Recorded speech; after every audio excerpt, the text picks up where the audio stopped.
एक घने जंगल में एक छोटी सी चंचल चिड़िया रहती थी। चंचल को उड़ना, गाना और जंगल के चारों ओर उड़कर नई चीजें देखना बेहद पसंद था। लेकिन चंचल बहुत जिद्दी भी थी। एक दिन चंचल अपने घर के पास एक बड़े सुंदर पेड़ पर बैठी थी। तभी उसने नीचे जमीन पर एक बड़ी मोटी कीड़ा देखा। चंचल को भूख बहुत लगी थी और वह कीड़े को खाना चाहती थी। अरे, ये तो बहुत बड़ा और मोटा कीड़ा है। चंचल बोली, मैं इसे जरूर खाऊंगी।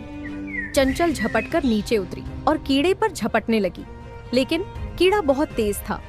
वह अपने पैरों से चंचल को धक्का दे रहा था। चंचल ने कीड़े को पकड़ने के लिए बहुत कोशिश की, लेकिन वह असफल रही। आखिरकार वह थक गई और कीड़े को जाने देना पड़ा। चंचल गुस्से में थी। उसने सोचा, ये बहुत बेईमानी है।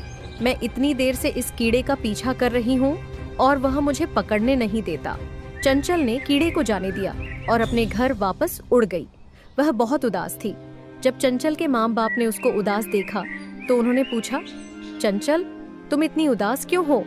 चंचल ने अपने माँ बाप को कीड़े के बारे में बताया। उसके पिता ने कहा, बेटी, जिद्दी होना बुरा होता है। कभी कभी हमें खुद पर काबू रखना चाहिए। अगर हम किसी चीज के लिए बहुत जिद्दी होते हैं तो हम खुद को दुख देते हैं।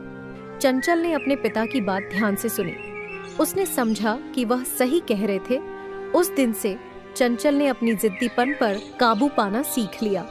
उसने सीखा कि धैर्य रखना और खुद पर काबू रखना जरूरी है।